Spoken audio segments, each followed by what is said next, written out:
So whenever I have a discussion about evolution or climate change with people who do not accept them, we tend to discuss the support in the scientific community for the arguments. I don't think there's anything wrong with this, but based on my previous videos and the responses I got from them, a lot of people confuse the mentioning of scientific support to the fallacy of argument from authority. Of course, I'm not equating the support of scientists to evidence for my argument, so it's not actually a fallacy. I in fact point this out very clearly in my videos where I do mention scientific support, that it should not be construed to mean that this is sufficient proof to prove my argument. But anyway, there are better arguments than the number of scientists on one side or the other, and one really good one is the number of scientifically peer-reviewed research papers on one side versus the other. As a disclaimer, I should point out once again that I'm not providing this video as evidence for my position, but simply to clarify the reality of how science is discussed. Anyway, the reason why discussion of peer review is better is because it doesn't matter what a scientist says, but what the evidence is that is backing him up. So if an anti-evolutionist, Michael Behe, who's actually a real scientist, beats Richard Dawkins in a debate, it means nothing. Maybe he's a good debater, maybe he knows how to convince the crowd. That's not how science works. The true debate is one that happens in the scientific community. Here, only arguments with evidence are accepted in the form of peer-reviewed papers. This is why I always try to post scientifically peer-reviewed articles in any of my videos where I'm making a specific evidence-based argument.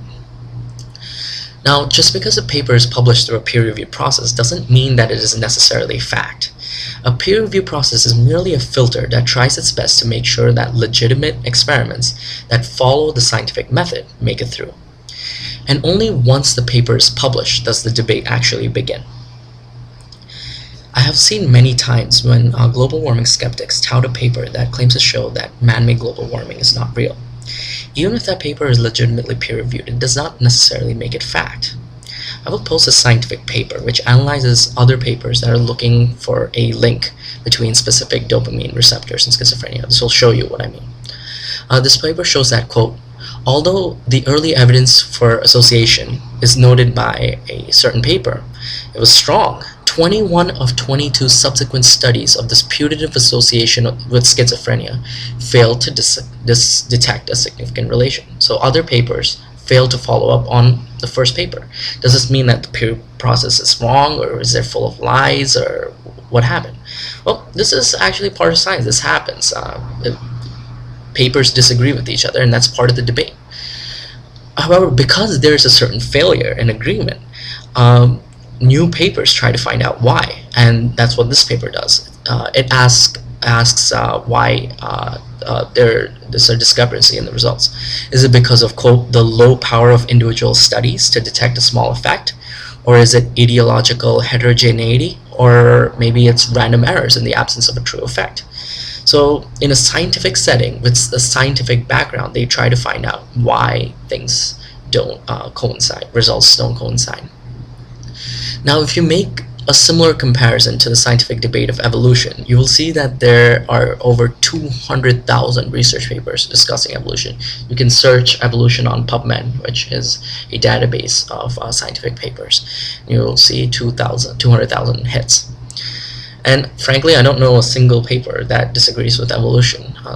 And there's a challenge by CDK 007 for any creationist that finds a paper that disproves evolution, and I'll post that challenge on my description box.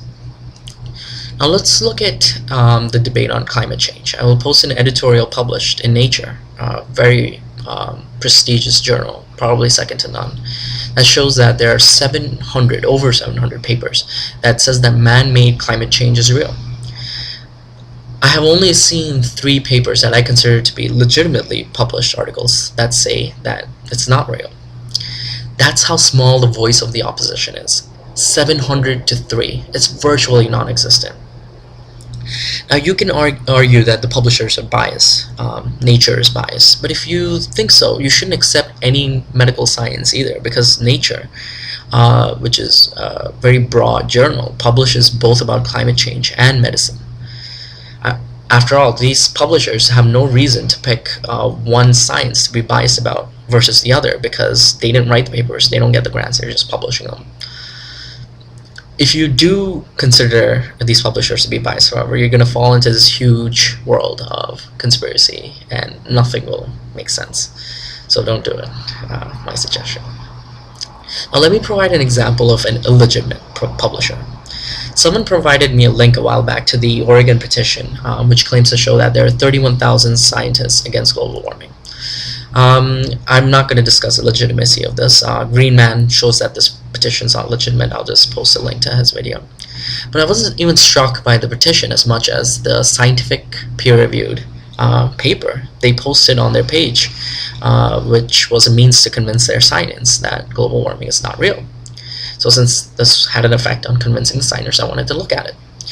Now, it had lots of charts that make it look complicated, and the format is that of a scientific paper.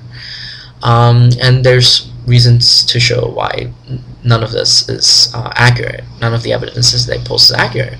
But that's not what I'll be talking about. At the bottom of this very official looking document, it is written that this paper is published at the Journal of American Physicians and Surgeons.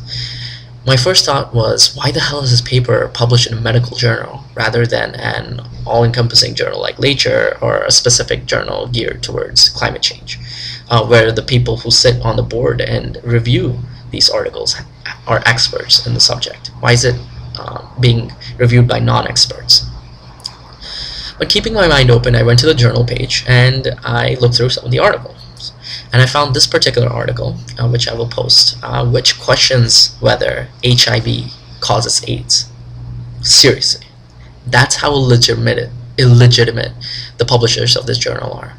In a medical journal, they're questioning whether HIV causes AIDS. Now, you can ask, I'm sure a lot of you guys visit your doctor, you can ask your doctor how legitimate they think this argument is, whether HIV causes AIDS or not. You will be laughed at. It is absolutely ludicrous that they make this argument. So anyway, I hope you guys keep these considerations in mind when you look at arguments online.